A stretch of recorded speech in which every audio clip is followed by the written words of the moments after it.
Alrighty guys, let's move on from park visits. They're finally done. Sorry it took so long, but I finally got all of them done. Now we're just going to crank out a lot of reviews. We're going to crank out around the worlds and POVs. Let's just get some of that out of there before we truly kick off the 2018 season. And I've got some ideas in mind of what I should do to revise myself and do some stuff. But anyway, let's jump right into this. I've been waiting to talk about this roller coaster for so long. A lot of you have kind of heard what I've said about the coaster, what is my opinions, but finally here's a true in-depth review of this roller coaster.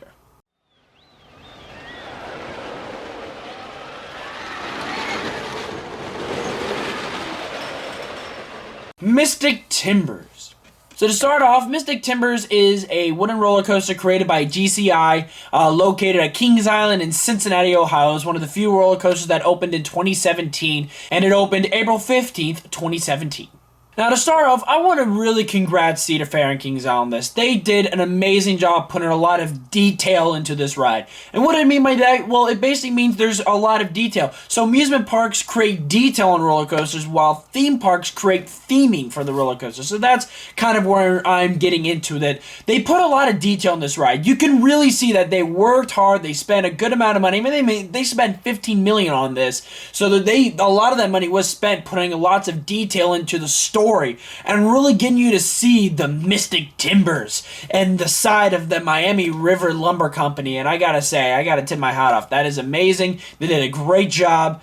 And so I'm just gonna leave it at that. So this roller coaster has a total height of 109 feet and it has a 98-foot drop while curving down to the left. You reach maximum speeds, I believe, after the drop at 53 miles per hour, and it goes a total length of 3,265 feet. So that's from the time you leave the station to the time you, or basically that's all the track, including the brake runs in the station.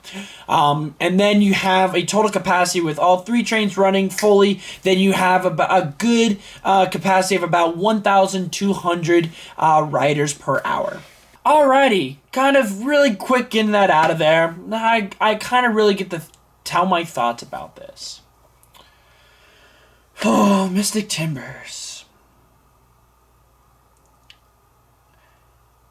I think Kings Island has overtaken Cedar Point, in my opinion, on the most overhyped roller coasters I've ever been on.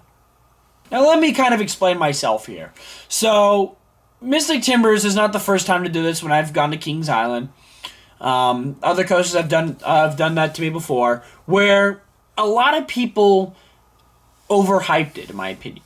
What I mean by that is a lot of people, I think what I did is I put too much expectations in my mind, and I'm learning to kind of let go on that. I mean, coming from me that always is kind of trying to keep up with the buzzing coaster world and all the coaster enthusiasts, a lot of people were just praising this ride. A lot of people say it was the best GCI, it was the best coaster at Kings Island, one of the best wooden roller coasters, period. And so I kind of started setting some hype up for this. And I've learned that I just need to acknowledge what people are saying, but in reality, I need to go into my own thoughts. I need to ride a coaster on my own thoughts and not set up any expectations, which is really hard. There's always going to be a small bit of expectations depending on the circumstances. Like I have some expectations for Twisted Timbers because that's an RMC coming to the closest Cedar Fair park to me. So, anyways, back to Mystic Timbers. I was so pumped ready for it. Summer, July, I mean, my mind was just, I'm excited. I can't wait to finally ride Mystic Timbers. Invader was already strong in my head, so I'm waiting for Mystic Timbers.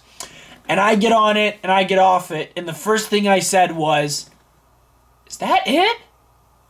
I was extremely underwhelmed.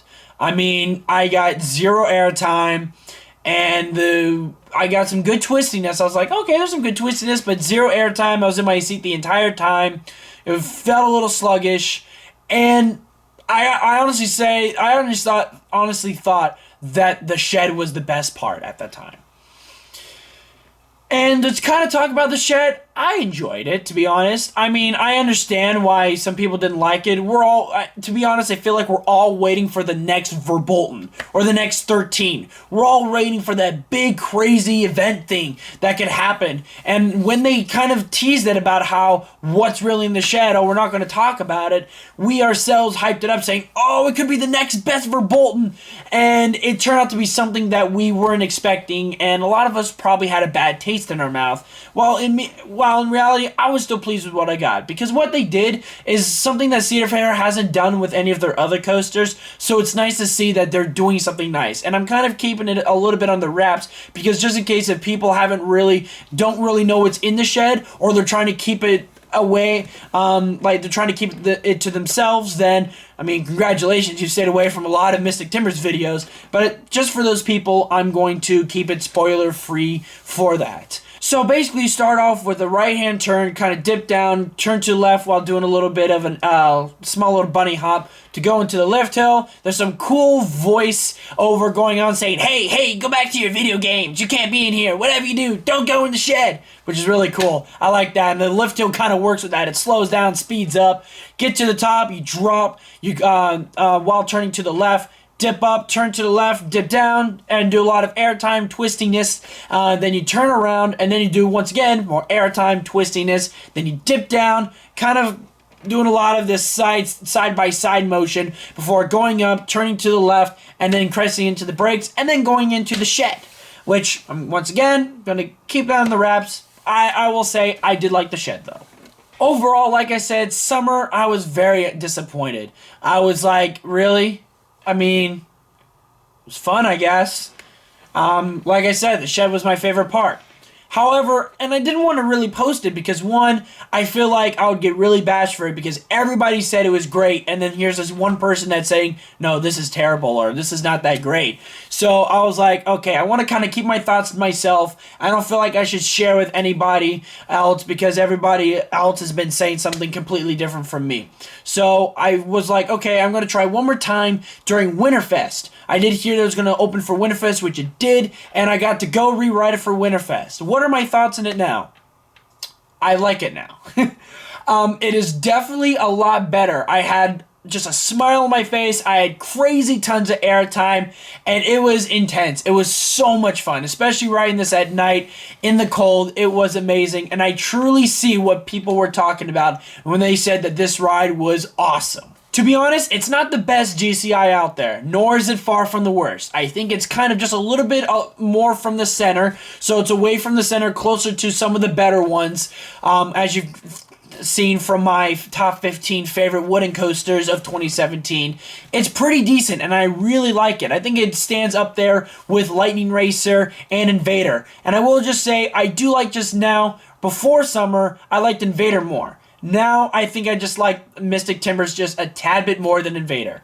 And while that is true, I'm still going to give it the same grade I gave Invader. I'm going to give Mystic Timbers at Kings Island a B+. So there you have it, folks. That is my thoughts and review on Mystic Timbers. I'm kind of glad I now got it out there. I know a lot of people are going to probably have some different thoughts, and everybody has a different opinion on coasters. It's cool that you can have two people ride the coaster at the same time, yet one person will get one experience while the other person will get a completely different experience. And that's really cool. That's the fun part about coasters. And I'm glad I get to share my thoughts with you, and hopefully you get to share your thoughts with me in the comments below. Thank you guys so much for watching. If you like this, make sure to subscribe and like this video because I'm going to be doing more reviews coming out to you soon. Thank you guys so much for watching. And as always, roller coaster fanatics, keep coasting.